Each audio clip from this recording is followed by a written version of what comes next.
Muy rápidamente, por primera y única vez, silencien los micrófonos todos, no hay excepción para esto. La charla de hoy va a consistir en 3 conexiones, esta es la primera.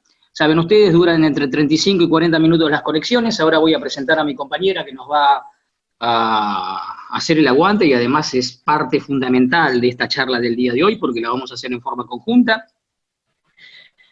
A los 40 minutos desde este momento la primera conexión se va a cortar si por alguna circunstancia cada uno de nosotros estamos hablando, seguramente le tocará en ese momento a Brenda, y se corta la transmisión, no desesperen, lo que hacen es volver a ingresar cliqueando el mismo link y haciendo el mismo procedimiento de ahora. También les vamos a solicitar que durante las 2 primeras conexiones mantengan las cámaras de video apagadas, a los efectos de no distraernos nosotros, ¿correcto? En la tercera y última conexión, saben que esta charla se divide en 4 ejes, siempre hacemos eso. En la tercera y última conexión les contaba, allí van a abrir desde luego los micrófonos y las cámaras de video si lo desean, porque vamos a dejar unos minutos hacia la consideración de ustedes en la medida que quieran hacernos alguna pregunta sobre la charla de los 2 ejes anteriores, ¿correcto? Va de suyo que en esa última conexión también vamos a... Bueno, acá estoy parado, así que si querés. A partir de este momento, entonces, saludo a Brenda. Brenda es una colega de las más prestigiosas que tenemos en Calafate. Ustedes saben que quien les habla es guía del Parque Nacional, pero Brenda tiene una trayectoria un tanto dilatada y superior a quien esto habla. Ella me ha ayudado mucho en mis primeros años, en primer temporada, la segunda temporada concretamente, de manera que como todos los días de turismo del país la estamos pasando muy mal y no sabemos cuándo dejaremos de pasarlo tan mal, para mí es un verdadero honor y placer compartir esta actividad con Brenda. ¿Cómo te va, Brendi, que estás en Calafate, desde luego? Sí, bueno, buenas tardes a todos. Bienvenidos a este paseo virtual, visual, que trataremos de llevar a cabo con Gustavo. Bueno, sí, desde Calafate, una tarde muy patagónica, con sol pero mucho viento. Y bueno, ya los dejo con Gustavo que va a iniciar este paseo. Bueno, muy bien. Acá en Buenos Aires son las 17, en Buenos Aires, en Calafate, en todo el país, ¿no? Mamita. Son las 17:57 horas, ¿sí? Un minutito más y comenzamos ya con la actividad. Supuestamente ya todos van a estar ingresados a esta sala. Hace bastante, no digo frío, pero está fresquita la tarde. Recién salí, me tuve que poner un buzo, tuve que volver a ingresar y para aclimatarme, no está tan primaveral como unos días anteriores a la fecha. Bueno, muy bien, amigos. A partir de este momento comenzamos formalmente la actividad. Vean lo que tengo acá, ¿sí? Este me acompaña, es el talismán de la suerte, la taza del campeón. Pero no es momento de hablar de fútbol, sino que es el momento de invitarlos a viajar virtualmente a través de Guiando de Buenos Aires, porque en el día de hoy vamos a conocer un sector del Parque Nacional de los Glaciares, uno de los 11 parques andinos patagónicos que tiene la República Argentina, país el nuestro, que cuenta con 45 áreas de este tipo, información actualizada a octubre del año pasado. En el caso particular de este Parque Nacional Los Glaciares, es el más extenso que tenemos en el país. Concretamente tiene una superficie de 726.000 hectáreas, algo así como 7.300 kilómetros cuadrados. Está ubicado al suroeste de la provincia de Santa Cruz, como bien observan en este gráfico general del mapamundi, así nos decían cuando íbamos a la escuela primaria. Y fue creado el Parque Nacional Los Glaciares en el año 1937, por decreto ley, siendo presidente de la Nación por entonces el general Agustín P. Justo. Algunas décadas más tarde, en el año 1971, una ley reglamentó las divisiones actuales, incluyendo entonces la división del área en Parque Nacional y Reserva Nacional.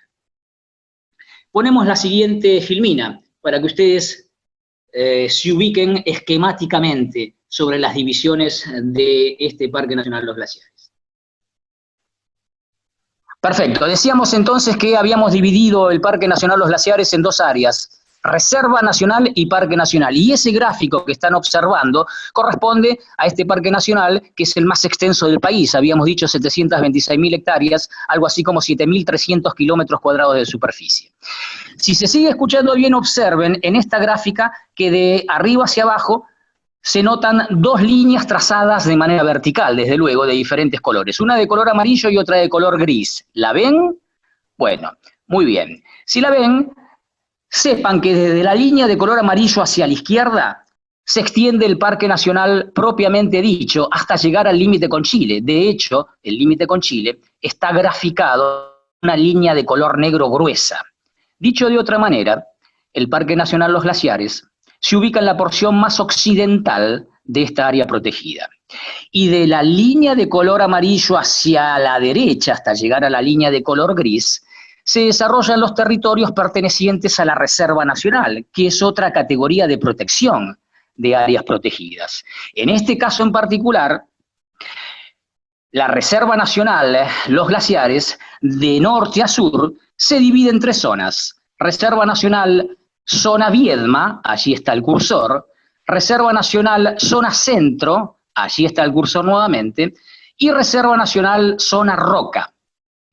Si esto ha quedado claro, es decir, que estamos visitando virtualmente el Parque Nacional más extenso del país, que a los efectos de la categorización de la protección de estos ambientes naturales en la Argentina, que son 45, en el caso particular está dividido en dos zonas, Parque Nacional propiamente dicho y Reserva Nacional, es momento de luego de esta breve presentación de ir concretamente a los temas que más nos interesan en este eje número 1. Y ponemos manos a la obra. Va de suyo entonces que esta área protegida debe su nombre a la presencia de diferentes numerosos glaciares que se originan en un lugar llamado Campo de Hielo Patagónico, situado a 1.500 metros de altura sobre el nivel del mar, y rodeado por montañas pertenecientes a la majestuosa cordillera de los Andes. Fíjense en esas tres filminas en donde nos brinda un aspecto visual de cómo es un campo de hielo. Concretamente, por definición, un campo de hielo entonces es una gruesa masa de hielo terrestre que va a ocupar o cubrir una zona montañosa del planeta en forma longitudinal o mesetaria, sin cubrir los picos más altos, y aquí se ve gráficamente en forma perfecta. Zona montañosa del planeta que cubre de manera mesetaria o longitudinal, es decir, masa de hielo del planeta, quise expresar, que cubre de manera mesetaria o longitudinal una zona montañosa del mundo, sin llegar a cubrir los picos más altos.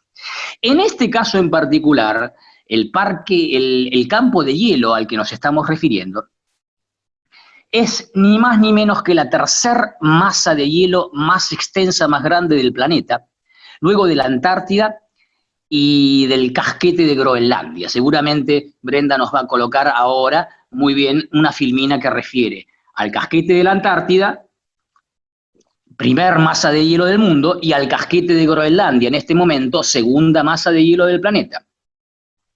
Claro que el campo de hielo patagónico, definido según los términos que acabamos de hacerlo, es asimismo, o se convierte en una de las reservas de agua dulce más importantes del planeta.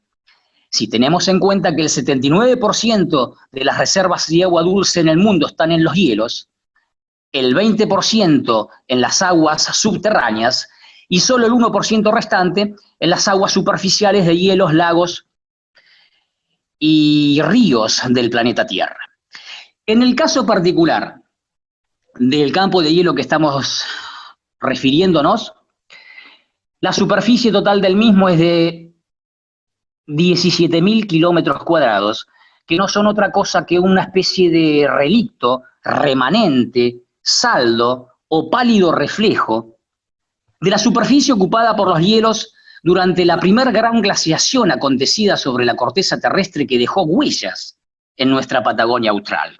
Cuando los hielos, y se observa en este gráfico, se extendieron durante esa primera gran glaciación como mínimo 60 kilómetros al este de la actual cordillera de los Andes. Miren hasta dónde llegó nuestra provincia de Santa Cruz en aquella primera gran glaciación, el efecto efecto o las consecuencias de los hielos en ese momento tan particular de la era geológica de la edad de la Tierra. Saben ustedes rápidamente que la Tierra ha estado afectada por diferentes periodos de enfriamientos, denominados glaciaciones. La primera 3,5 millones de años atrás, la última que tuvimos.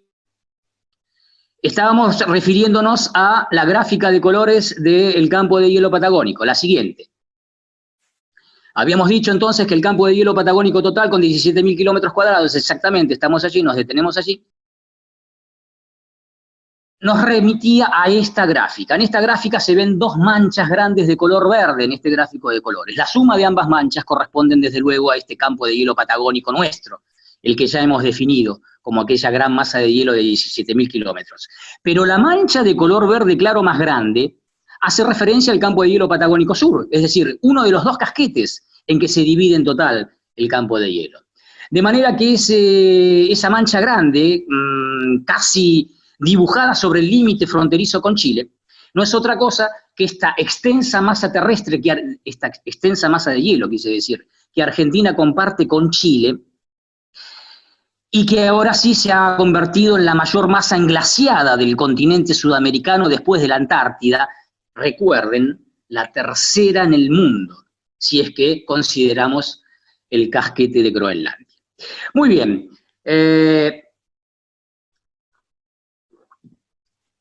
Si esto ha quedado entendido,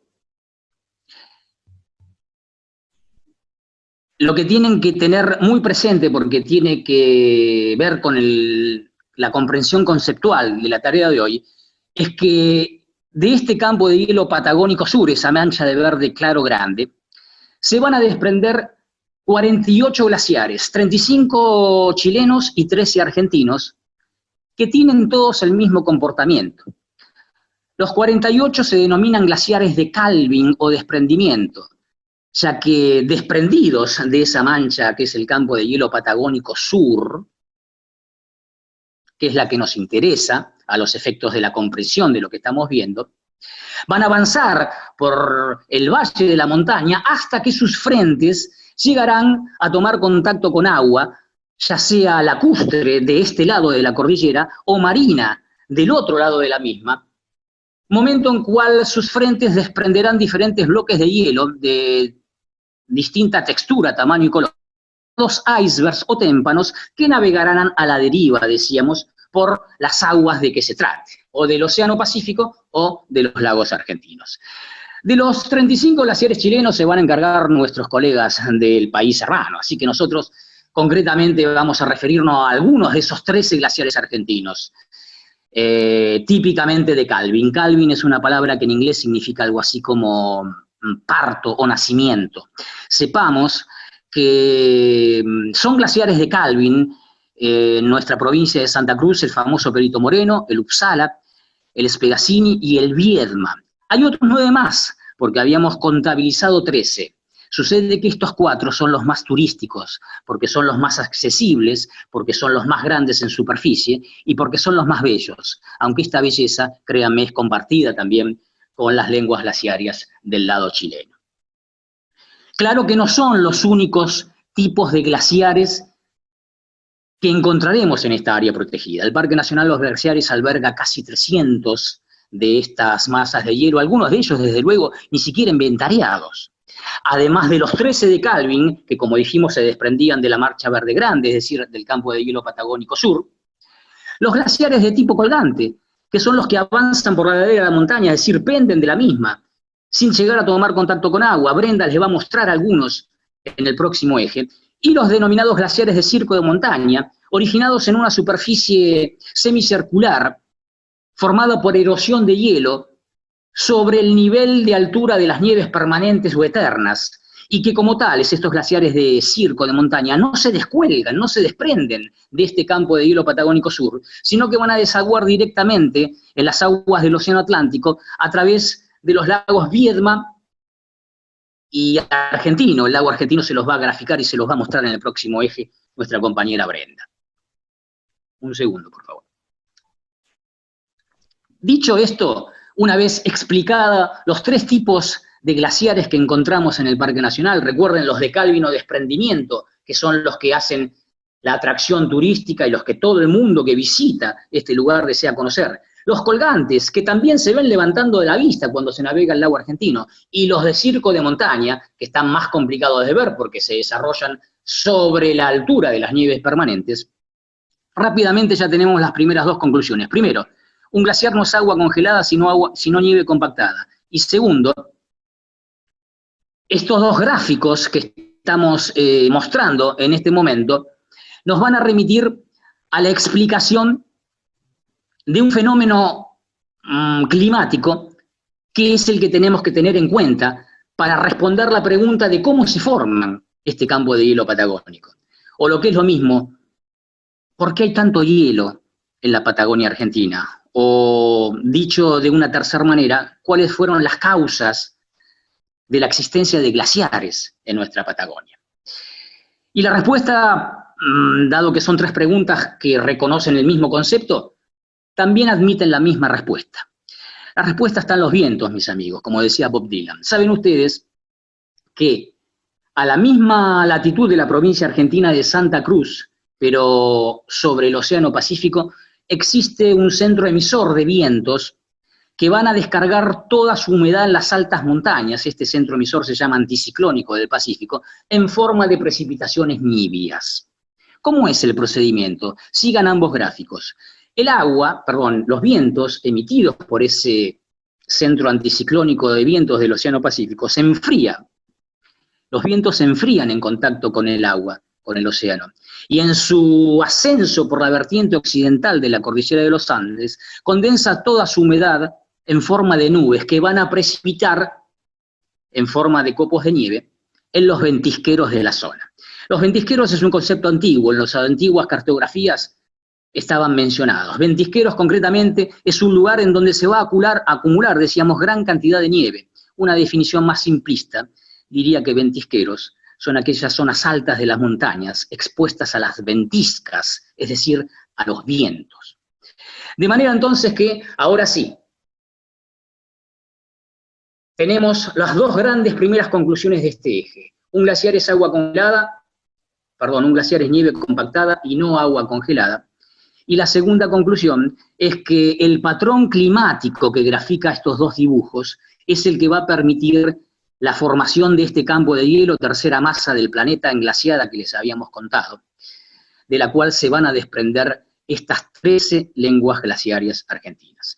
Y aprovechando la existencia de estos 2 gráficos, agradecemos a nuestra compañera Noelia, que seguramente está entre las asistentes en el día de hoy en esta charla. Ella nos ha enviado gentilmente el segundo dibujo. Noelia es una de nuestras compañeras que trabaja allí, en los barcos del lago argentino. Futura colega también. Así que muchas gracias, Noé. Miren qué interesante, para finalizar con esto. Las lluvias y nevadas que se producen como consecuencia de la existencia de un cordón montañoso que va a actuar como barrera y que hace que las nubes, al enfrentar ese cordón montañoso, se enfríen, condensen y precipiten, se llaman precipitaciones orográficas. De los 2 dibujos surge claramente que las laderas occidentales de la cordillera de los Andes reciben abundante precipitación líquida y sólida. Es por ello que las laderas chilenas de los Andes son mucho más húmedas que las laderas argentinas. De hecho, la revista National Geographic testimonia que sobre la costa del Pacífico existen lugares que reciben extremos de hasta 10.000 milímetros anuales de lluvia.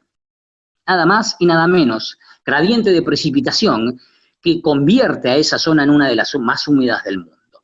Seguramente a continuación Brenda se va a referir, o en el último eje, mejor dicho, al gradiente de precipitación, pero del lado argentino. Es decir, a las consecuencias del gradiente de precipitación, pero del lado argentino de la cordillera, cuando ella se refiera a la flora del lugar.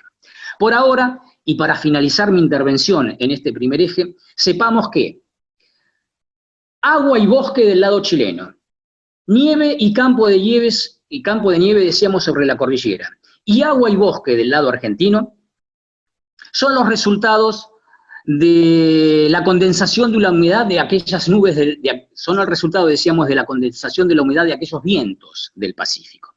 Si esto ha quedado claro, dejamos para mi próxima intervención, en el próximo eje, la definición específica de qué es un glaciar, cuando nos refiramos y mostremos al más famoso de ellos, el glaciar Moreno. Ya hemos hecho un esbozo en esta introducción, aquello de que no era agua congelada sino nieve compactada. Por ahora, y para finalizar, sepamos que existen glaciares en todos los continentes a excepción de Australia, que el 97% de esa masa de hielo planetario está concentrada, como dijimos, en la Antártida y en Groenlandia, y que el 3% restante se ubica en las zonas montañosas del planeta, incluido principalmente en este campo de hielo patagónico que acabamos de definir. El fundamental y que nos interesaba era el campo de hielo patagónico sur que Argentina compartía con Chile. El otro, la pequeña mancha verde de aquel gráfico, es totalmente chilena, son 4.000 kilómetros cuadrados de hielo y referían al campo de hielo patagónico norte. De manera entonces que, si esto está comprendido, lo único que me resta decirles es que si bien la mayoría de las superficies de hielo del planeta se desarrollan por arriba de los 2.500 metros de altura, nuestra provincia argentina de Santa Cruz cuenta con glaciares originados a solo 1.500 metros de altura respecto al nivel del mar, y que van descendiendo hasta los 200 metros de altura sobre el nivel del mar, permitiendo un acceso y visualización únicos en el planeta. De allí su característica diferencial, además de su indescriptible belleza.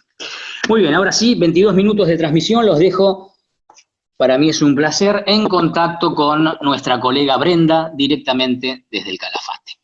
Bueno, voy a seguir entonces yo.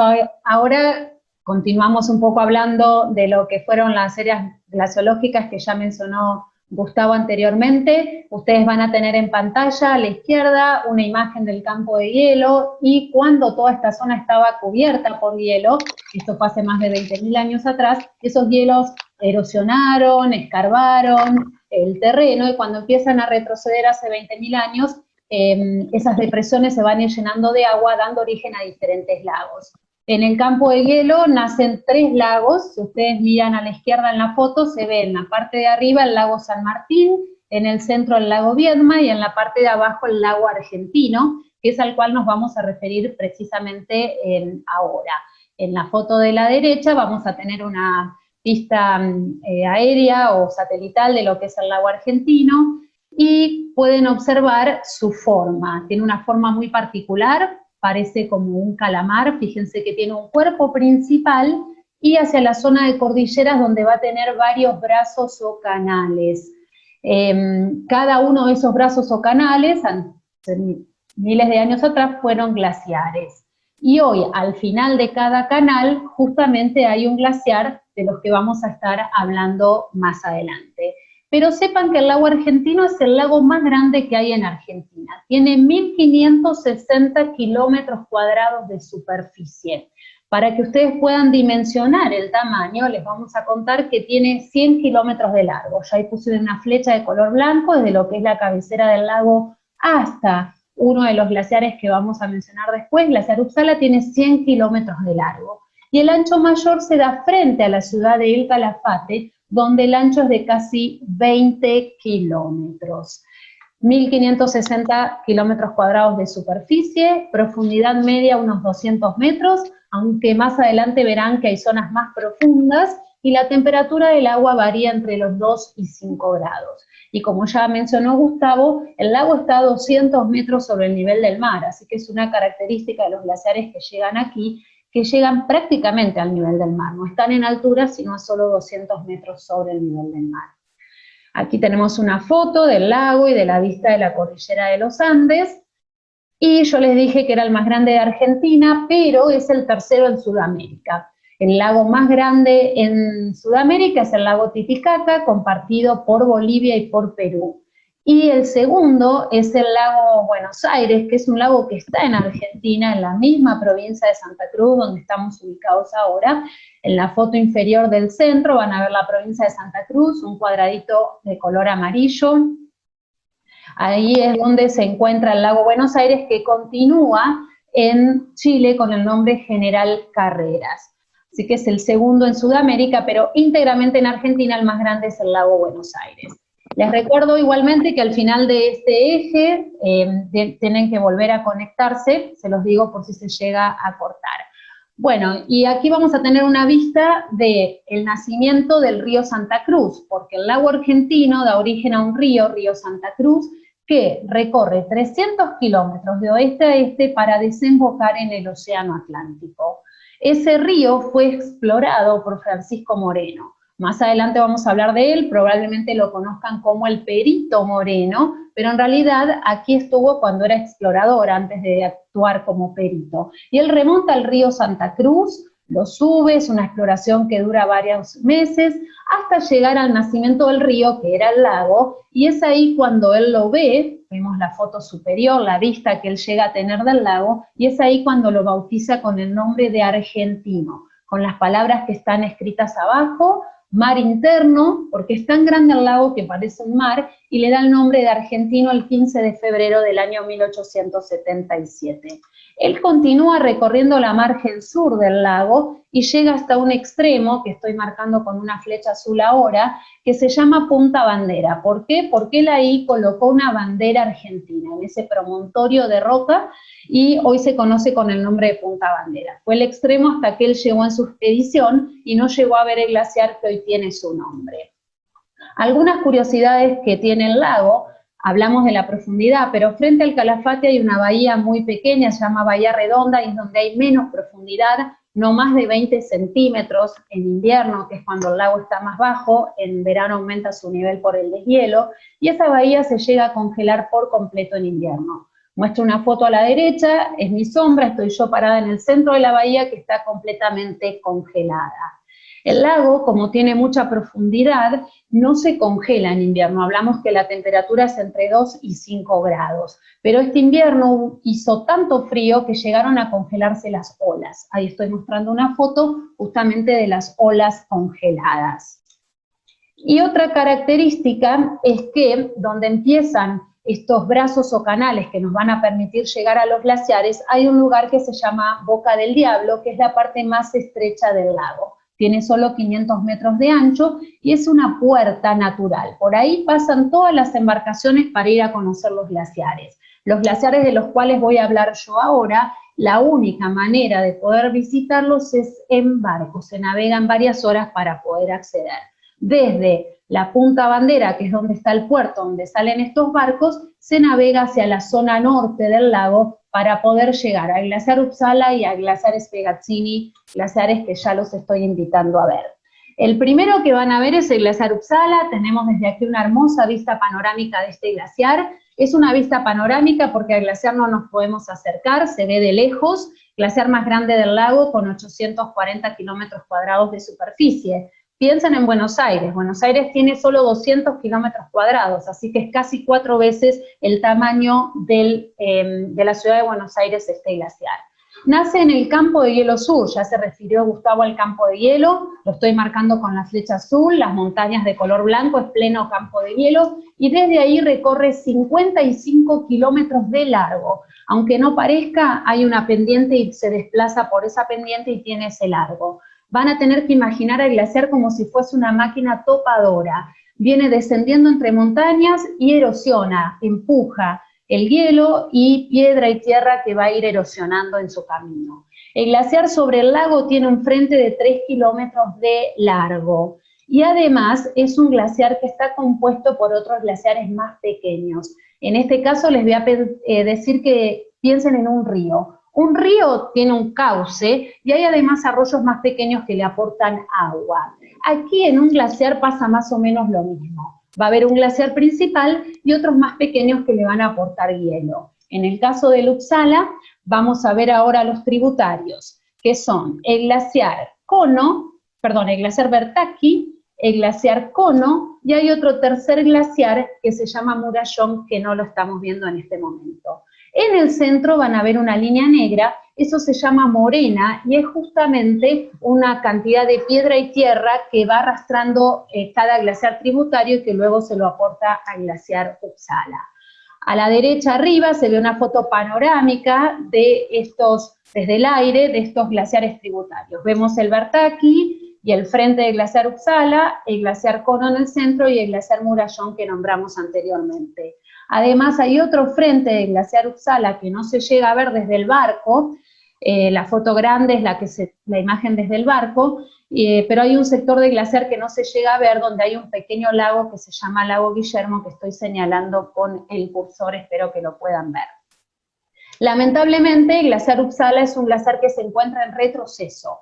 Es el glaciar que presenta la mayor tasa de desprendimientos. ¿Por qué? Porque se encuentra en el canal más profundo del lago. Aquí volvemos a tener otra vista panorámica del glaciar. Al fondo se ve el glaciar Uppsala y al frente grandes icebergs que se desprenden del frente del glaciar. Esto sucede en forma natural, pero ¿qué pasa? Es mayor la pérdida que el glaciar tiene que el nuevo hielo que el glaciar genera, luego lo va a explicar mejor Gustavo, pero el balance es negativo, por lo tanto se encuentra en retroceso. Ahí vemos algunas fotos para que ustedes puedan hacerse una idea del retroceso, 1968, y a dónde está el glaciar hoy. El glaciar perdió más de 10 kilómetros de largo desde el 68 al día de hoy. En amarillo, dónde estaba ubicado en el 68, en rojo, dónde se lo encuentra ubicado hoy. En la foto inferior izquierda se ve la zona que estaba cubierta por el glaciar Uppsala, y hoy hay un pequeño lago, Lago Guillermo, que ya mencioné anteriormente, que es una parte del glaciar que no se puede ver desde el barco. Bueno, aquí vemos un aterrizaje que se hizo en el glaciar Uppsala en el año 60, la Fuerza Aérea Argentina, y vamos a pasar ahora a los témpanos o icebergs, hermosos que se pueden ver durante esta navegación. Lamentablemente el glaciar retrocede, pero nos permite tener esta visión de estos témpanos o icebergs. Flotan en el agua, por lo tanto sobre el nivel del agua se ve una pequeña porción, un 10%, y por debajo del agua se ve el 85 a 90%, o sea, la parte más grande está por debajo del agua. En blanco estoy marcando en el témpano de la derecha lo que se llama línea de flotación, que es justamente lo que hace esa división de la parte que se ve sobre el agua y lo que se ve por debajo del agua. Pero un témpano o iceberg se va a ir derritiendo al estar en contacto con agua, con sol, se va derritiendo y cambia su peso. Por eso en un iceberg se pueden ver otras líneas de flotación, como la que estoy marcando ahora, que son antiguas líneas de flotación. Ese sector antes se encontraba apoyado sobre el lago. Todas estas hermosos témpanos o icebergs se pueden ver durante la navegación. Fíjense, el de la izquierda es muy azul. Sepan que el color del hielo es un efecto óptico. En realidad el hielo es transparente y se produce refracción de luz, por lo tanto nosotros lo vemos azul. A la derecha se van a ver algunos témpanos negros porque tienen tierra o piedra producto del desprendimiento del hielo en la zona de morena o morrena de un glaciar. Bueno, y aquí en esta foto vamos a ver 3 glaciares más pequeños, colgantes, como habíamos mencionado anteriormente, glaciares más pequeños. Fíjense los barcos para comparar y a ver hasta dónde nos podemos acercar cuando estamos navegando. Y vamos a ir ahora al glaciar Estrella también, además del Uppsala, el glaciar Spegazzini. Desde aquí tenemos una hermosa vista panorámica, desde la proa del barco, vemos nuevamente el glaciar colgante de nombre Heim, el glaciar Spegazzini, y un glaciar tributario o afluente que es el glaciar Peineta. Este glaciar, a diferencia del Uppsala, se lo considera en equilibrio o estable. Pongo aquí en color blanco y negro una foto del año 1970, donde van a ver que prácticamente el glaciar está igual. En este caso se lo considera en equilibrio o estable. Y por último vamos a ver otras fotos del glaciar Spegazzini. Su frente tiene un ancho de 1,5 kilómetros, y es el glaciar más alto del Parque Nacional, es lo que lo hace más conocido, su altura. Fíjense que comparado con la altura del obelisco, que tiene 67 metros, justamente representa 2 obeliscos, 130 metros de alto, glaciar más alto del Parque Nacional, y glaciar al que nos podemos aproximar mucho más que al glaciar Uppsala, por esto de que es un glaciar más estable. Bueno, mientras terminamos de ver la foto del glaciar Spegazzini, ya estamos próximos a que termine el primer eje, espero que hayan comprendido, y luego en la última parte pueden hacer alguna pregunta si quedó alguna duda. Luego de la explicación conceptual de las divisiones del Parque Nacional, el campo de hielo donde se origina Estas masas de hielo, recuerden, divididas en dos sectores, dos casquetes, el campo de hielo norte, pero fundamentalmente el campo de hielo patagónico sur, que era el más extenso, con 13.000 kilómetros cuadrados, convertida en la tercera masa de hielo más imponente en superficie, más grande del planeta, luego de la Antártida y de Groenlandia. Como efectivamente hizo Brenda, hicimos un paseo virtual por el lago argentino, el más extenso también de nuestro país, y hemos observado algunos glaciares de Calvin o desprendimiento en ese viaje virtual comandado por Brenda. En instantes, entonces, vamos a conocer el comportamiento y las características del glaciar más famoso de este parque nacional, que es el Perito Moreno. Mientras que ese momento llegue, ya estamos en condiciones de definir específicamente a la verdadera esencia de este ambiente natural que hoy estamos visitando, más allá del esbozo que hicimos de que se trataba de nieve compactada y no agua congelada. En efecto, una definición física y concreta, recuerden de cerrar los micrófonos, es aquella que dice que un glaciar es una extensa masa de hielo terrestre, hasta aquí cosas obvias, originada, y aquí sí prestemos atención, por acumulación, compactación y recristalización de la nieve. Extensa masa de hielo que se origina por acumulación, compactación y recristalización de la nieve. Tengamos en cuenta que no toda la nieve que cae en el planeta Tierra se transforma en hielo glaciario, sino la definición sería muy simplista. Porque para la formación real de un glaciar es más importante una temperatura media anual que permita conservar la nieve caída que grandes precipitaciones en forma de nieve.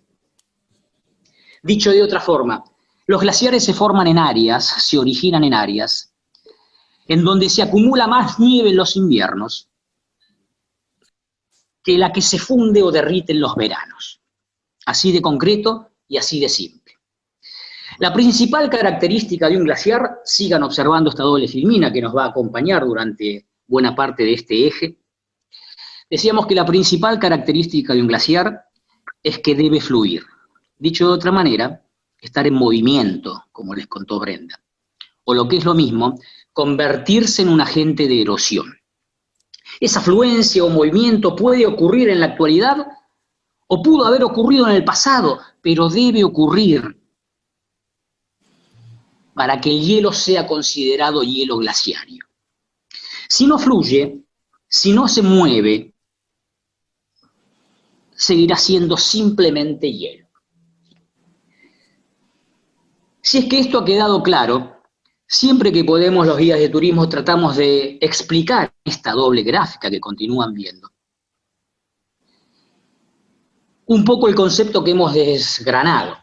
Es decir, esta doble gráfica intenta resumir el proceso de formación de un glaciar y el proceso de transformación, el gráfico de la derecha, de la nieve caída en hielo glaciario. Ya habíamos dicho entonces que un glaciar se originaba por acumulación de nieve y por compactación de las sucesivas nevadas. En ese proceso de compactación, y observen la gráfica de la izquierda, el dibujo de la izquierda, la nieve se acumula en una parte alta del glaciar llamada zona de acumulación o ganancia de masa. Y esa misma nieve caída en ese sector del glaciar, pegado al campo de hielo desde donde se está derramando, va a perder aire y va a ir ganando cada vez más peso y pasando, ahora sí observando el gráfico de la derecha, por sucesivos estadios.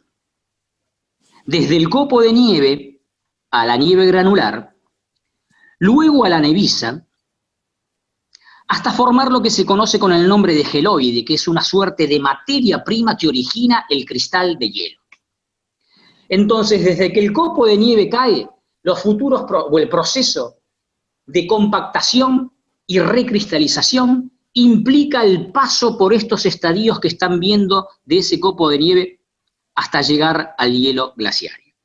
Toda esa formación de cristal de hielo se producía entonces en la parte alta del glaciar, que como dijimos, se denominaba acumulación o ganancia de masa, una de las dos áreas que tiene un glaciar. Hasta que el peso y el espesor vayan deformando este cristal de hielo y aprovechando la ley de la gravedad, el mismo vaya fluyendo ladera abajo. El hielo, mis amigos, tiene un comportamiento, decíamos, plástico, que le permite fluir ladera abajo. Y también deformarse y moverse en situaciones o lugares planos. Esto se conoce con el nombre de deformación interna. Lo concreto entonces es que aquel cristal de hielo, originado en la zona de ganancia de masa, va a ir buscando, a través de la ley de la gravedad o usufructuando la misma, un sector más bajo del glaciar. Hasta que el viento, la lluvia, la temperatura, la radiación, es decir, el sol, y los desprendimientos o calvins, se sumen en una zona inferior del glaciar llamada de ablación o pérdida de masa, hasta hacerlo desaparecer. Y de esta forma hemos resumido de manera parabólica la formación de cristal de hielo en la parte alta de la montaña y de la pérdida de hielo en el sector inferior del glaciar. Nos falta decir, y para eso convocamos al próximo gráfico, que los guías de turismo siempre nos referimos a un glaciar como a un balance de masas, a la hora de exponer sobre el comportamiento del glaciar. Efectivamente, analizando ese balance de masas, podremos concluir si el glaciar crece, se achica o se mantiene estable o en equilibrio. En efecto, si comparamos la cantidad de hielo acumulada en aquel sector alto durante el periodo o un periodo de un año, con la cantidad de hielo perdida en el sector bajo del glaciar, podremos concluir sobre el balance de masa del mismo. La cantidad de hielo acumulada en el sector alto, ustedes la ven en esta gráfica en el triángulo de color celeste. La cantidad de hielo que en un periodo anual estas masas pierden, se ve en este gráfico en el triángulo de color amarillo. De esta manera, si la producción de hielo es superior a la pérdida, el glaciar habrá crecido, es decir, el balance de masa será positivo. Es lo que sucede con el glaciar Pío XI o Juan Gruen, glaciar chileno, originado en este campo de hielo patagónico sur también, que a la postre es el glaciar más grande de Sudamérica. Si el resultado es inverso, es decir, si es mayor la pérdida de hielo que la producción del mismo en un periodo objetivamente considerado de un año, el glaciar se habrá achicado, es decir, su balance de masa será negativo, y es lo que acontece con la mayoría de los glaciares en el planeta. En el caso particular del eje anterior, Brenda les refirió al glaciar Uppsala, un típico ejemplo de glaciar que retrotrae, que se retira, y que tiene la tasa de adelgazamiento, por lo tanto, más grande de los originados en el campo de hielo patagónico sur. Y por último, mis amigos, si la acumulación de hielo es similar a la pérdida de hielo, el glaciar estará en balance o en equilibrio, como sucede, nada más y nada menos, con el glaciar Perito Moreno, a cuyo encuentro vamos. Muy bien.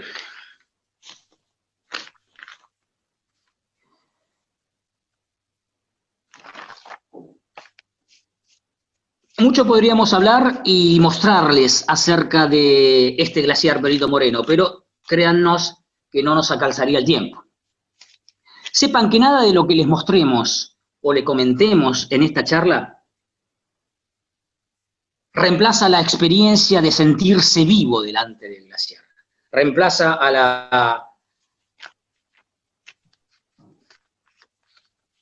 al acontecimiento de estar frente a semejante masa de hielo. Por eso la experiencia es intransferible. Y yo en lo personal, cada vez que puedo guiar en lugar, suelo hacer lo mismo, utilizando un juego de palabras. Sí es cierto aquello que hay lugares en donde ustedes se quedan y lugares que quedan en usted. Seguramente el glaciar Perito Moreno será un lugar que quedará en ustedes. Ojalá haya sido así, si ya lo conocieron, o sea, si en el futuro tienen el privilegio de conocerlo. Dicho esto, hecha esta introducción, vamos de lleno al tema que nos compete. El glaciar Perito Moreno, el coloso de hielo, como se lo conoce, milenario relicto de aquellas glaciaciones que afectaron al planeta Tierra, aunque recién descubierto en el año 1879 por un capitán inglés al servicio de la Armada chilena, fue nominado 20 años más tarde en honor de Francisco Pascasio Moreno, nuestro ya conocido perito argentino. Ya les contó Brenda algo acerca de la vida de Francisco Pascasio Moreno, completaremos el discurso sobre el mismo en la última conexión. Por ahora sepamos que también don Francisco Pascasio Moreno es reconocido por haber sido el promotor de los primeros parques nacionales en nuestro país. Y ahora sí, como sucede con la mayoría de los glaciares patagónicos, la excepción podrían ser los glaciares del Cerro Catedral de Bariloche, el glaciar Perito Moreno se origina en aquel campo de hielo patagónico. Y desde el punto de vista campo de hielo patagónico sur que habíamos relatado hoy, y desde el punto de vista morfológico y de su ubicación, además de ser un glaciar de valle compuesto y pie de monte, es un típico glaciar de calvin o desprendimiento. Es decir, se derrama de aquel campo de hielo patagónico, como les contábamos, a los 1500 metros de altura, va avanzando por el valle de la cordillera, recibiendo el aporte de glaciares menores o tributarios que le aportan hielo y sedimentos a su caudal, hasta que su frente toma contacto con las aguas, en este caso del lago Argentino, aproximadamente a los 200 metros de altura sobre el nivel del mar, generando esos desprendimientos o calvins tan específicos y tan hermosos que disfrutamos cuando estamos en la zona.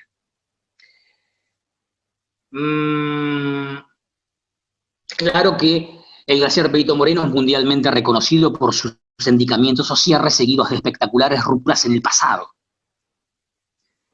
La primera de ellas en el año 1917 y la última registrada en marzo del 2018, es decir, en 100 años de diferencia.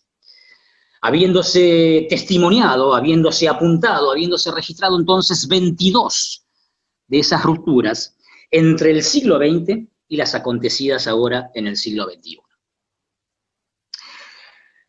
De manera que estamos en condiciones de decirles lo siguientes. Ahora sí, si alguna vez a ustedes les preguntan ¿por qué es tan famoso? ¿Por qué es el glaciar más famoso del lugar y del planeta? Hagan como los guías de turismo, que repetimos como un rezo laico cada vez que podemos lo siguiente. Como hacía Raúl Alfonsín, ¿recuerdan cuando en 1983 recitaba el preámbulo? Y ese rezo laico tiene que ver con 3 razones. La primera, su facilidad de acceso. En efecto, el glaciar Perito Moreno, su relativa facilidad de acceso, el glaciar Perito Moreno, decíamos, es el único glaciar originado en aquel campo de hielo patagónico al que se puede acceder por ruta sin necesidad de navegarlo. Para navegar, para conocer, para acceder visualmente al resto de los glaciares de la zona, ya vimos que tenemos que navegar el lago Argentino, o el lago Viedma, con Brenda navegamos el lago Argentino, caminar por las montañas, segunda opción, o llegar en forma aérea en helicóptero. No tenemos más de 3 opciones. You have no more chance, como decimos arriba de los barcos. Y concretamente es verdad, ustedes abordan un auto, un carro particular o un bus regular desde Calafate, 80 kilómetros distantes de este glaciar, y manejando por ruta llegan al frente del mismo. Eso no ocurre, créanme, con ningún glaciar del planeta. La segunda razón es aquella que dice que es el único glaciar en esta región patagónica, y en el concepto involucramos tanto a la Patagonia argentina como chilena, que está razonablemente estable o en equilibrio desde 1917 a la época. Sepan que este glaciar se ha comenzado a estudiar en 1917, aunque ha tenido estudios glaciológicos concretos en las últimas décadas, pero focalizados en su zona baja o de ablación o de pérdida de masa.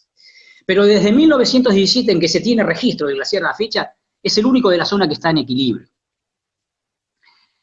Y es que la mayoría de los glaciares de la región, tanto argentinos como chilenos, están en retroceso, aunque técnicamente se los llama, están en achicamiento.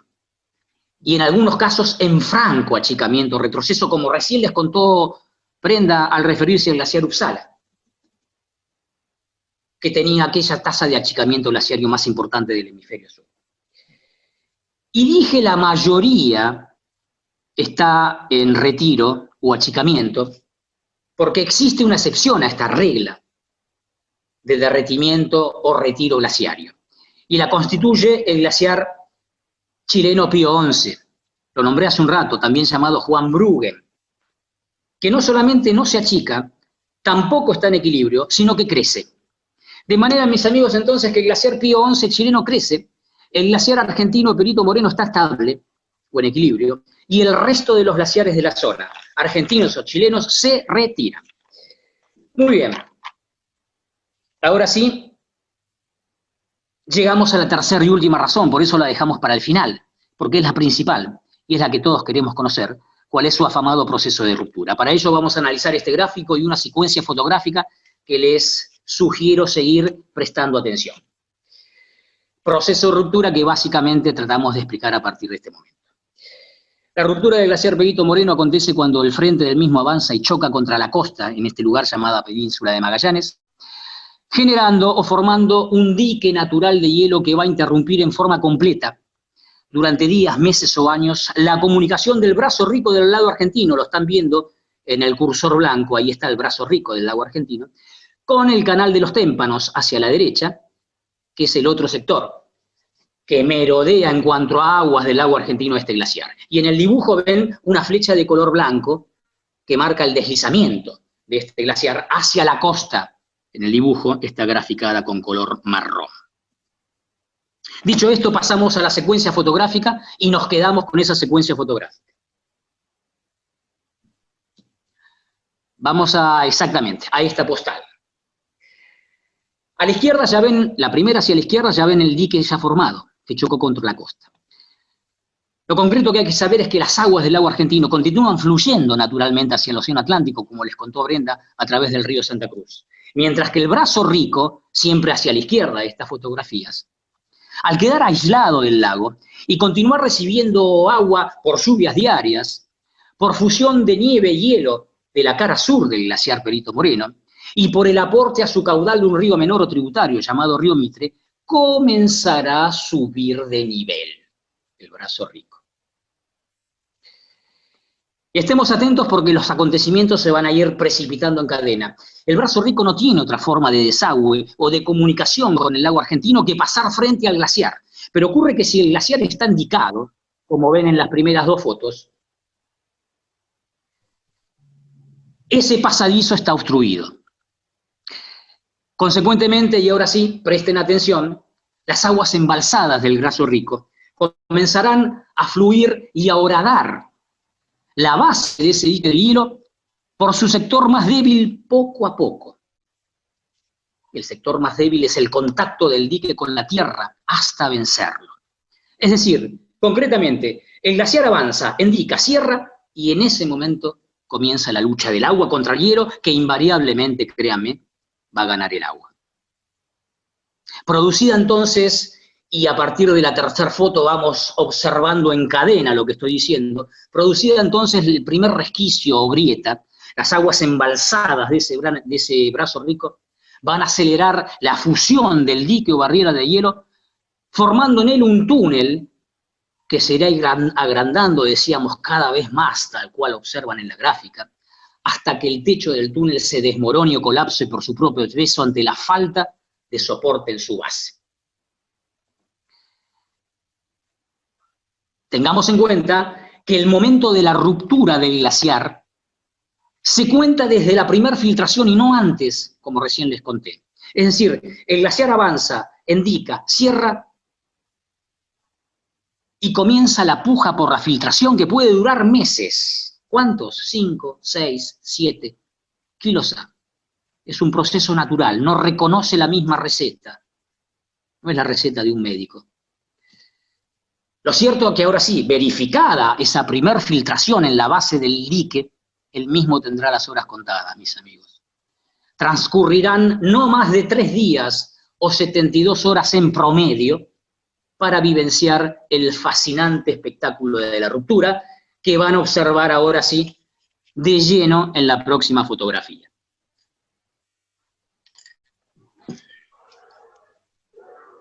Allí está.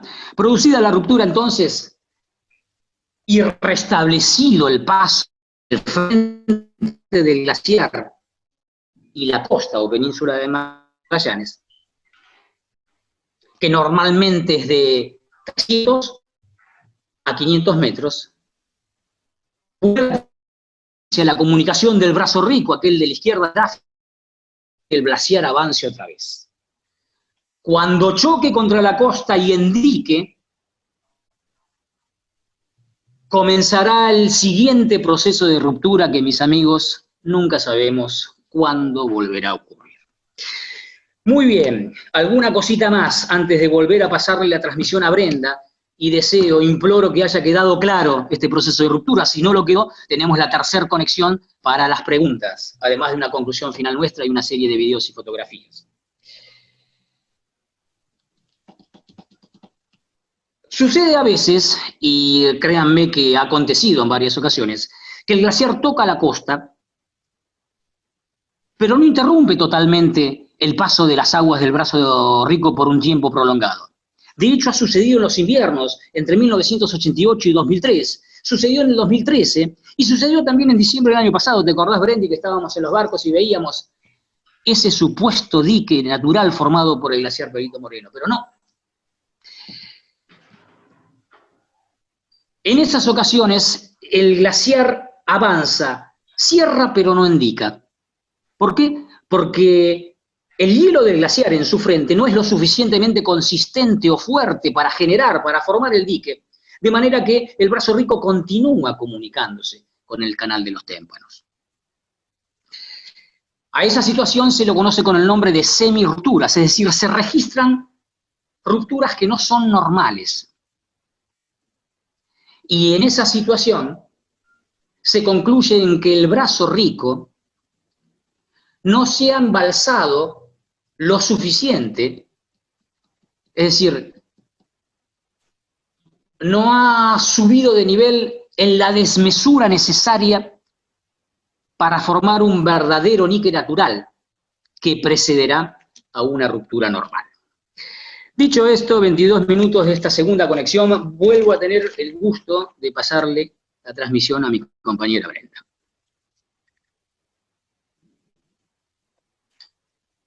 Bueno, vamos disfrutando unas fotos del glaciar Moreno, luego de esta exposición de Gustavo acerca del glaciar Moreno y de la ruptura. Vamos a hablar ahora un poquito de también otras cosas que se pueden ver en el Parque Nacional, porque sepan que el Parque Nacional Los Glaciares, que se creó en 1937, desde el año 1981 es Patrimonio Natural de la Humanidad.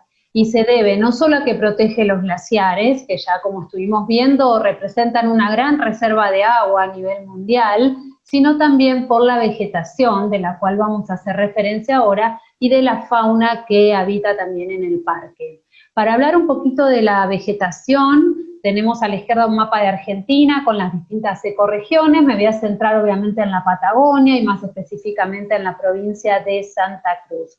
Vamos a recordar lo que habló hoy al principio Gustavo acerca de las lluvias orográficas, todos los vientos que provienen del Océano Pacífico, que se encuentran con la montaña, el aire frío sube, se enfría, se condensa y va a precipitar. Decíamos que del lado chileno se da la mayor cantidad de lluvias, en altura se producen las nevadas, que van a generar este hielo que dará origen a los glaciares, y estos vientos terminan de perder su humedad en el lado de las montañas en Argentina, y luego van a pasar secos, van a dirigirse hacia el este, perdiendo toda la humedad. Es por eso que hay una gran diferencia en el gradiente de humedad. En la zona de montaña, donde las lluvias alcanzan los 1.800 milímetros al año, y en el resto de la provincia de Santa Cruz, siempre yendo hacia el este, donde llueven tan solo 200 milímetros al año.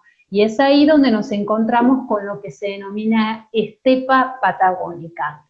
Por ejemplo, la ciudad del Calafate está situada a unos 80 kilómetros del Parque Nacional.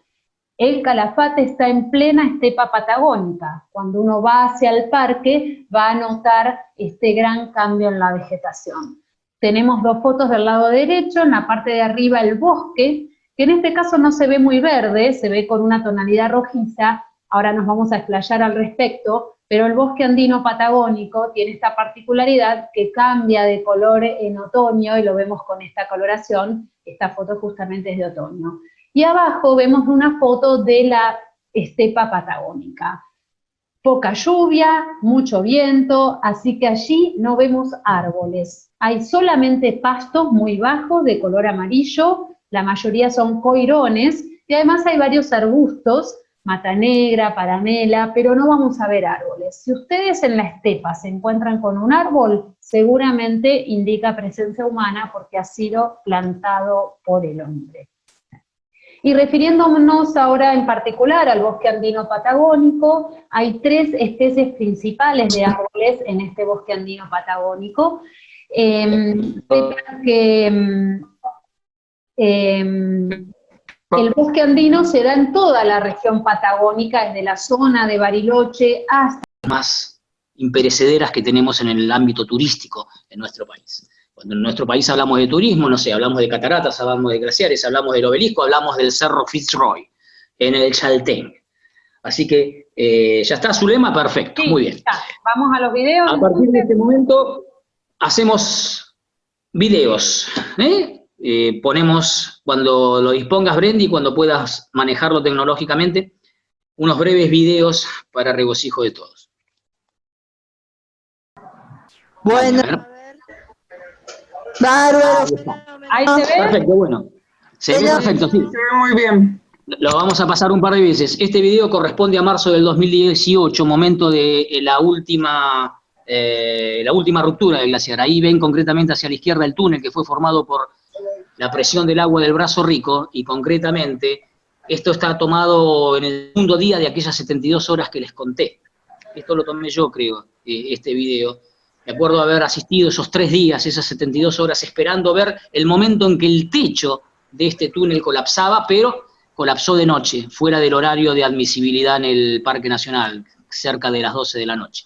Lo que están viendo allí es el paso del agua del Brazo Rico del otro sector del túnel. El túnel se formó por erosión, como les conté, debido a la presión, erosión del agua, ¿no? Debido a la presión del agua del Brazo Rico, que cuando pretendió volver a comunicarse o seguir comunicándose con el canal de los Témpanos, se encontró con que el glaciar había avanzado y chocado contra el agua. Este es el procedimiento, estas son las imágenes que se observan siempre desde pasarelas. Ahora vamos a completar el informe sobre las características del glaciar y van a saber ustedes que pueden llegar a los balcones del mismo cuando van en auto desde Calafate. Vamos a un segundo videíto, por favor. Ahí está. ¿Qué estamos viendo allí? La clásica navegación numérica, conjunta, de casi 200 pasajeros promedio, en los barcos que van navegando las caras de este glaciar. Concretamente se navega la cara norte. Lo que están viendo es la cara norte del glaciar Perito Moreno y la muchedumbre de pasajeros en cubierta externa a 400 metros de esa cara, que es el escenario, que es la visión, que es el espectáculo que se tiene cuando ustedes hacen la excursión de día completo, ¿correcto? Seguramente en algún momento no lo quisimos hacer, pero nos iban a encontrar a nosotros en el medio de los pasajeros asistiendo en esa cubierta externa a esta aproximación respecto de la cara norte del glaciar Moreno. Ahora vamos a hablar concretamente de cuántas caras tiene el glaciar, de características de las mismas, pero sepan que esa es la visión que se tiene cuando el capitán del barco aproxima la nave a la distancia reglamentaria permitida por el Parque Nacional para la observación de este tipo de espectáculos naturales. Y vamos a la última. ¿Se ve ahí? A ver, aún está por salir.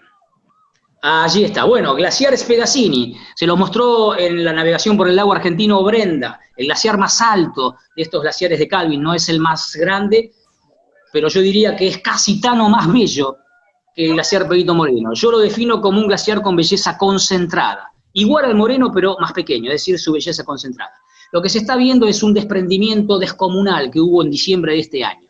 Ese desprendimiento generó unas especies de esquirlas, es decir, las esquirlas de hielo, el hielo glaciario que se desprende de la cara principal, la única cara que tiene este glaciar, en ese momento llegó casi a rozar la cubierta del barco. ¿Por qué? Porque el barco se acercó haciendo una maniobra de aproximación, quizás unos segundos antes de lo debido. Esto es un proceso natural, ya habíamos dicho que tanto la ruptura del glaciar Perito Moreno como los desprendimientos no anuncian su acontecimiento. Con lo cual, si bien los ojos de los capitanes que navegan estos barcos están duchos porque pasan buena parte del año realizando esta excursión, en algún momento puede haber este tipo de sorpresas que no hizo más que agregarle encanto, magnificencia, espectacularidad a la visión del glaciar Spegazzini, ¿correcto?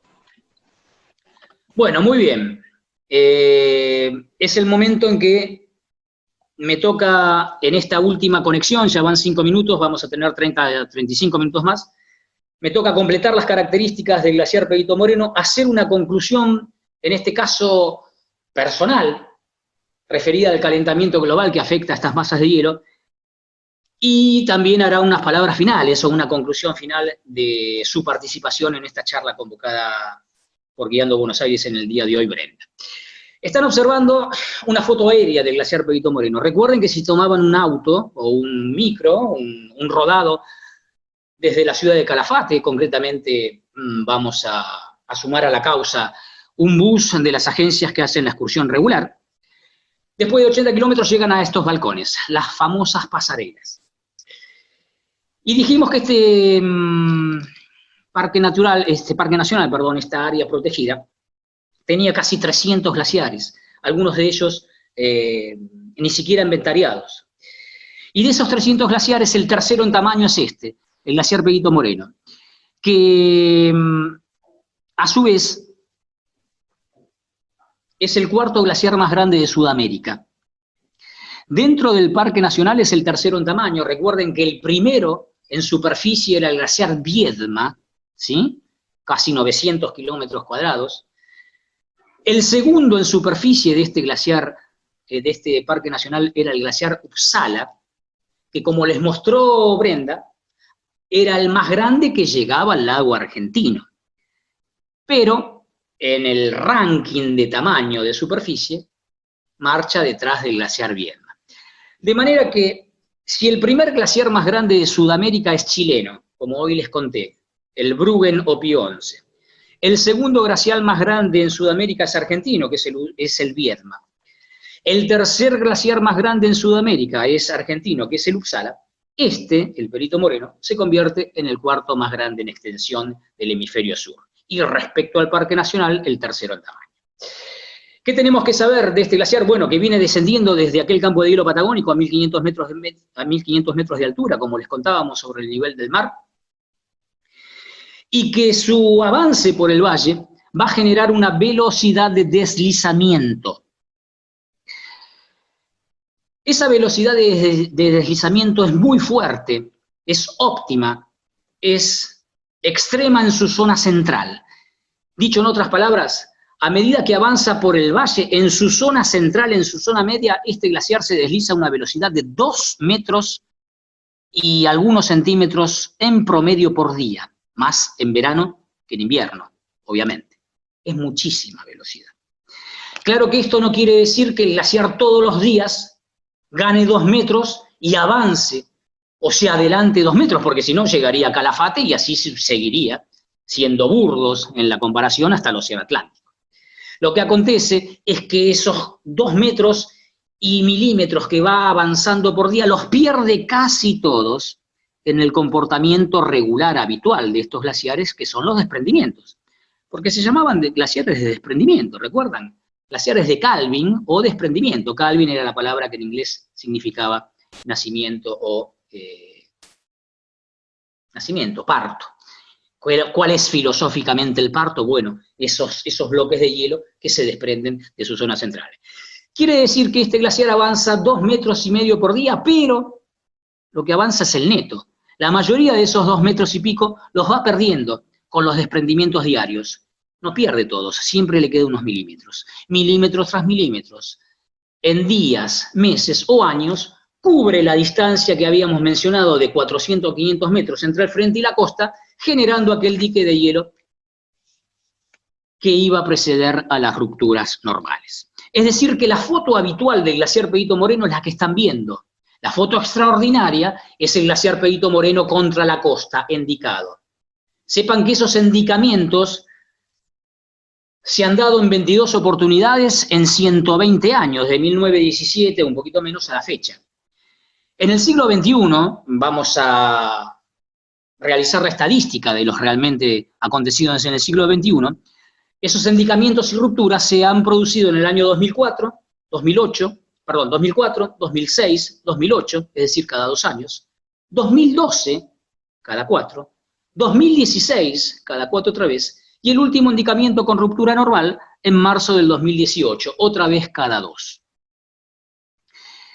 Y la anécdota es que entre la última ruptura y endicamiento, mejor dicho, vamos por orden, entre el último endicamiento y ruptura del siglo XX, registrado en el año 1988, y el primer endicamiento de ruptura del siglo XXI, acontecido en el año 2004, pasaron la friolera de 16 años sin endicamientos y rupturas. Quiere decir que no hay una regla fija, como les contaba. Puede ser cada 4, cada 6, cada 8, cada 2, puede no ocurrir nunca más el endicamiento del glaciar Perito Moreno que genere rupturas normales. Lo cierto es que por la mecánica y comportamiento va a seguir indicando. Así que nos vamos a sentir privilegiados si es que estamos en nuestras vidas en algunos minutos de esas 72 horas. Si no, nos contentaremos con ver esta maravilla igual. ¿Qué tenemos que saber finalmente en cuanto a la estadística y a las mediciones de esta maravilla? Bueno, es que el glaciar se presenta por esta cuestión de velocidad en forma de punta de flecha.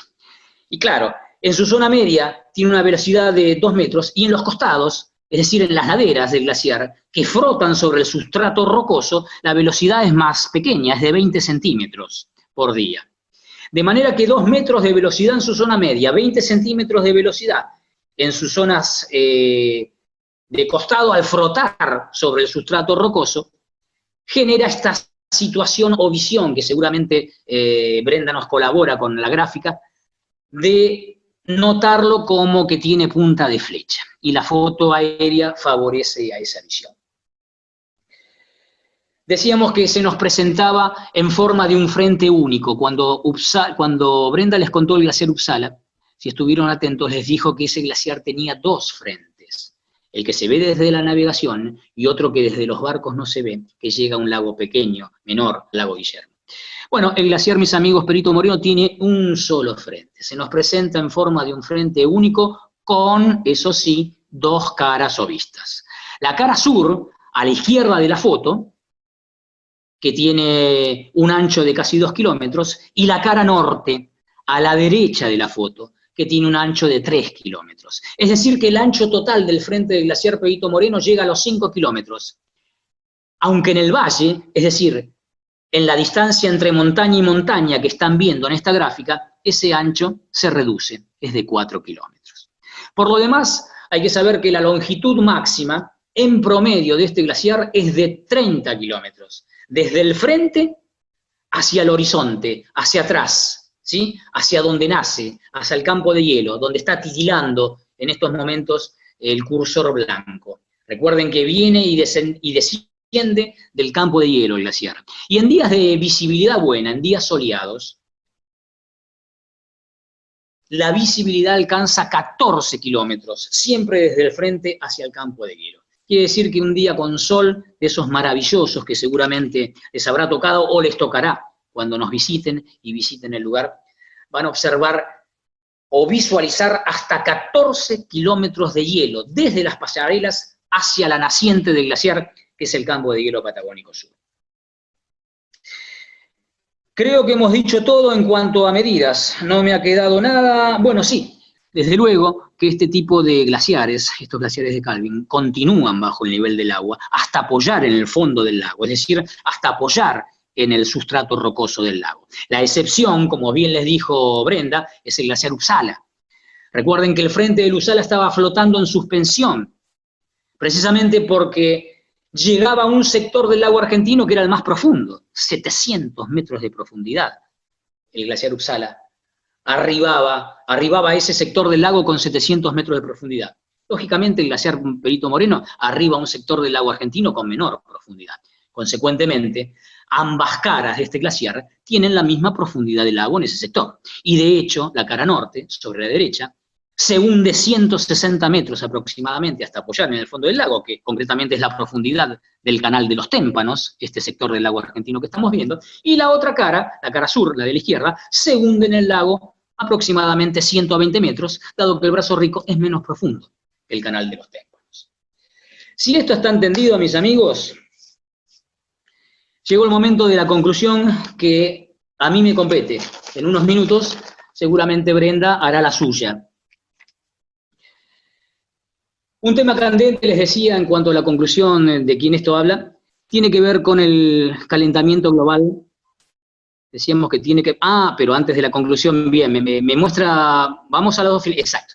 Antes de la conclusión, muy brevemente, estas dos filminas, desde luego, corresponden a la personalidad del perito Francisco Pascasio Moreno. Ya habló algo de él, Brenda. Sepamos, para completar, como sabemos, que Francisco Pascasio Moreno fue uno de los hombres más probos e importantes de la historia argentina de mitad del siglo XIX hasta comienzo del siglo XX. Ya sabemos, naturalista, científico, perito en límites a favor de la Argentina, pero también visionario, pionero, aventurero, explorador, héroe civil y patriota, todo eso. ¿Le gustó? Sobre todo patriota, en épocas en donde esa palabrita está un tanto desvirtuada en el diccionario del ciudadano argentino, o directamente no existe. Pero bueno, dejando de lado esa situación, don Francisco Pascasio Moreno, a él nos estamos refiriendo, quien a pesar de haber merodeado el glaciar que lleva su nombre desde el año 1899, recuerdan que les conté, no existe testimonio documental o escrito de que haya logrado visualizarlo, decía, cuando navegó al descubrir el lago argentino sus aguas en 1877, como les contó Brenda. Pero seguramente, porque además era un hombre de Estado, el hombre, llegó a saber de su existencia, dado que falleció 20 años más tarde, en el año 1919. Muy bien, ahora sí, momento de la conclusión final. Decíamos que mi conclusión tiene que ver con el calentamiento global que influye en la conservación de los glaciares. Y me voy a referir muy escuetamente a la misma, a los efectos enunciativos y de concientización. Lejos está de mí discursiar sobre temas científicos que no conozco y para los que no estoy preparado. Recuerden que somos guía de turismo y no científicos. ¿Saben ustedes que un tema que debería preocupar a la humanidad tiene que ver con que los glaciares están perdiendo volumen de hielo y masa a nivel mundial desde fines del siglo XIX? De hecho, en el caso de Uppsala, esa pérdida era dramática, como les contó Brenda. Problemática esta que está directamente relacionada entonces con el cambio de clima en el planeta. Así, un rápido correlato dirá que si las temperaturas generales del planeta aumentan, los glaciares se irán derritiendo, decíamos, más y más.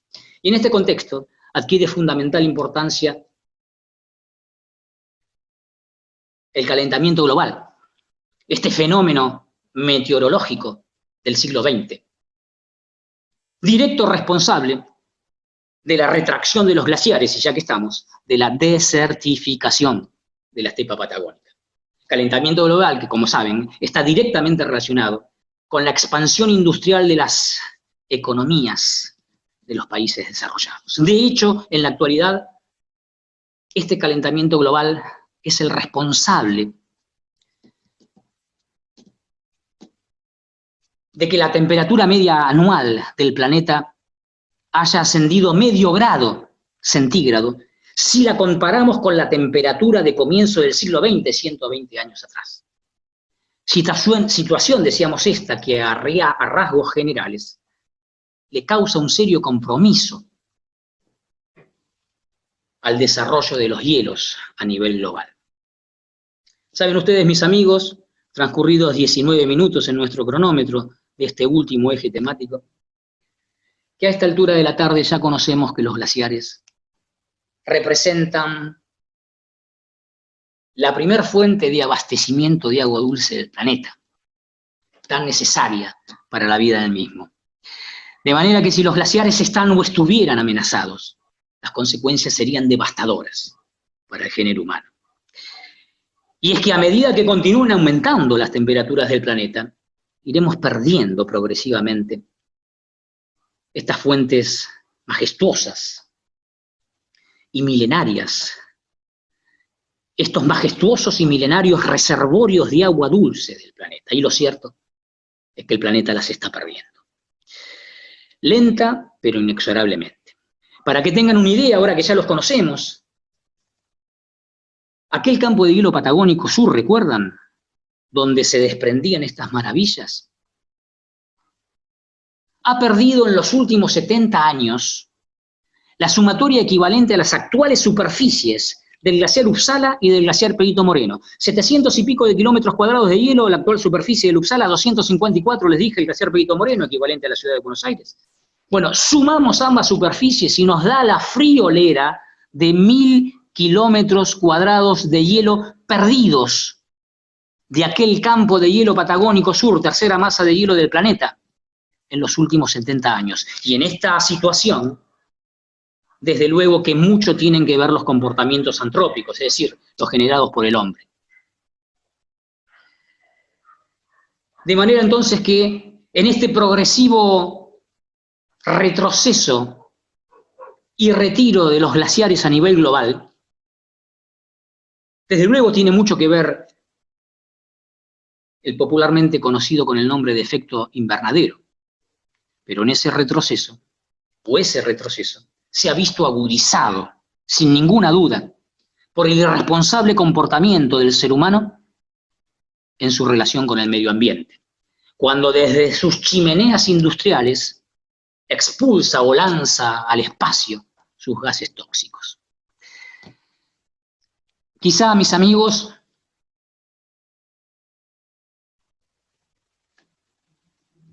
la actual humanidad no sea consciente del riesgo que sufra la futura humanidad. Por eso, mi conclusión final en esta charla de primavera, volviéndole a agradecer, porque van a empezar los agradecimientos a mi amiga y colega Brenda, y a todos los que asistieron aquí, es que cualquier acto o aporte que el hombre pueda realizar, por mínimo que parezca, por ínfimo que sea, para la conservación de estas grandes masas de hielo del planeta, será vital para continuar disfrutando vida en sus distintas manifestaciones en el planeta Tierra. Muy bien, 22 minutos. Dicho esto, la conclusión final de Brendi, seguramente una convocatoria o algo parecido, y abrimos los micrófonos para que en los últimos 15 minutos ustedes nos puedan hacer las consultas que deseen. Antes de mi conclusión final, justo Gustavo, en uno de los momentos escribieron en el chat una pregunta que cuando uno ve un desprendimiento, entonces debe sentir, decía algo así como tristeza, porque en realidad es algo que no se recupera. Dejemos claro que los glaciares que están en contacto con el agua naturalmente tienen estos desprendimientos, como ya hemos mencionado, son glaciares de Calvin o de desprendimiento. Lamentablemente, por todo lo que vos estuviste exponiendo recién, no se vuelve a generar ese hielo que debería para compensar lo que pierde. Pero bueno, cuando estamos aquí, si tenemos la posibilidad igual de ver un desprendimiento, no hay que dejar de disfrutarlo porque es una oportunidad única y algo realmente hermoso de ver. No sé si pensás lo mismo, pero es algo hermoso de ver y bueno, esa sensación de ver el hielo caer, igual que los grandes icebergs que uno puede ver cuando navega en el Uppsala, son cosas no únicas, pero que se ven en pocos lugares del mundo. Y bueno, yo en mi conclusión final, primero agradecerle a Gustavo la posibilidad de estar hoy en esta charla, disculparme a ustedes por ahí los problemas técnicos, espero que igual la hayan podido disfrutar, como dijo Gustavo, yo estoy en Calafate, vivo hace 22 años aquí. Bueno, lo que quiero decirles es que si no conocen todavía Calafate, lo pongan en su lista de deseos y lo tengan presente para el momento en que realmente se pueda volver a trabajar y a disfrutar del turismo y a viajar. Nosotros obviamente aquí los vamos a estar esperando con los brazos abiertos para mostrarles esta maravilla que tenemos aquí en Argentina, en Patagonia, y bueno, están todos invitados a venir. Si ya vinieron, pueden pegarse una vueltita de nuevo. Hoy yo mostré el fruto del Calafate, les dije que su fruto era comestible, con ese fruto que se cosecha manualmente, obviamente no en el parque porque ahí no se puede, pero en la estepa patagónica está este arbusto, se lo cosechan manualmente y con ese fruto se elaboran distintos productos como el helado, el licor, la mermelada de Calafate. Así que si ya vinieron, espero que lo hayan probado, así vuelven, porque eso dice la leyenda de aquí, el que pruebe a Calafate vuelve a Calafate, y si, como les digo, lo tienen en su lista de deseos y van a cumplirla cuando se pueda volver a viajar, no se olviden, estando aquí, de probar el Calafate para después volver nuevamente. No sé, Gustavo, si querés decir algo más. Sí, no, simplemente yo siempre también, que me gusta discursiar en estas cuestiones, siempre digo lo mismo, ¿no? Un acto de estricta, justicia humanitaria es aquel que dice que ningún ser humano de este planeta debería abandonar este mundo sin visitar esta villa turística y su entorno. Les puedo asegurar que se van a emocionar hasta las lágrimas si nunca han estado, y los que ya han visitado el lugar saben a lo que me refiero. Así que es un lugar único que queda en usted, un poco parafraseando aquel juego de palabras. A partir de este momento, los que están viendo, detengámonos en esta filmina. Bueno, nos están viendo en acción, no en acción virtual como ahora, pero sí en acción en esos momentos, ¿sí? Tanto Brenda en la foto de abajo, rodeada de pasajeros en una bahía llamada Bahía de las Vacas, en un descenso de estos barcos turísticos, ¿sí? A mí de espaldas. En la foto del medio la ven a Noelia. Besito grande, Noelia, ojalá te hayas sumado esta tarde a la charla. Noelia Sí, es una... gracias. Ah, estás ahí, muy bien. Noelia es nuestra compañera en uno de los barcos, ella está en el staff gastronómico de uno de los cruceros más bellos, una de las actividades más bonitas que tiene el lago argentino. Y bueno, y en las otras que compartimos nos ven con mi colega Brenda, a la que aprecio mucho, más allá de la profesión, desde luego. Yo siempre digo que en Calafate la autora intelectual de que este monstruo cada tanto pise ese lugar es ella, porque ella le dio cabida a mi currículum. ¿Te acordás, Brandy, cuando lo circulaste?